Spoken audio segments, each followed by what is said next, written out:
In the dead of night, the city buzzed not with the usual hum of traffic, but with a frantic, unnatural energy. Sleep was a forgotten luxury.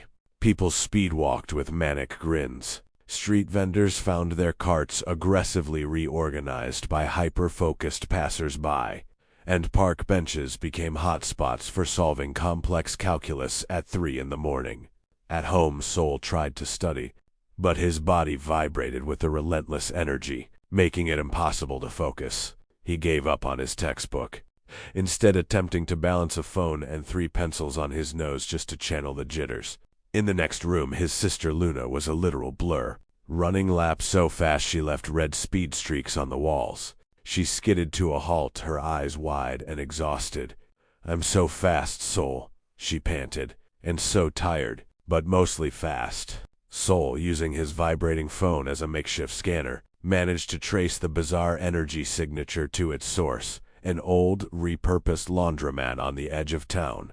The twins crept inside and found the villain, the Sandman, cackling gleefully. He was siphoning power from a massive device shaped like an hourglass, its glow casting a sickly, energetic light. "Sleep is for the unproductive," he shrieked. "Now everyone will be as miserably motivated as I am." Sol pointed a shaky finger at the hourglass contraption. "That's it. That's the source of the all-nighter chaos." The Sandman spun around and unleashed a blast of concentrated extreme wakefulness. The beam struck Luna, turning her into a dizzying, uncontrollable cyclone of motion that smashed into a row of industrial washing machines. Sol tried to counter a second blast, but his jittery hands made his force field unstable. It popped into the shape of a giant, wobbly coffee bean before vanishing. His next attempt produced a small, frantic sheep that just bounced away uselessly. As Luna ran in place, she accidentally generated a massive static charge that yanked all of the villain's dryer sheets toward her, covering the frustrated Sandman in a papery cocoon. Enraged, he zapped both twins again, amplifying their hyperactivity. Sol began involuntarily shouting complex mathematical proofs while Luna broke into a super-speed tap dance. Suddenly, a moment of clarity struck Sol. They didn't need to fight the energy. They needed to cancel it out.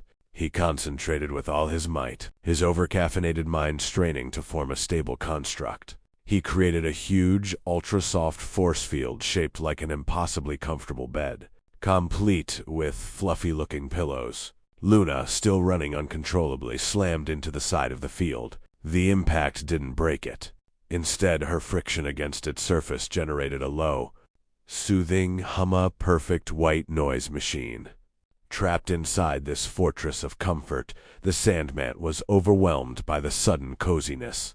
A massive yawn escaped his lips, his eyes drooped, and he curled up and fell fast asleep. The hourglass device flickered and died.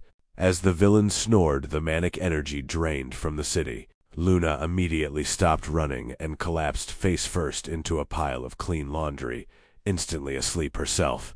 Soa, feeling the blessed return of normal exhaustion, gently scooped up his sister. He then began the slow, normal walk home, dragging the snoring villain, still cocooned in his cozy force field behind him.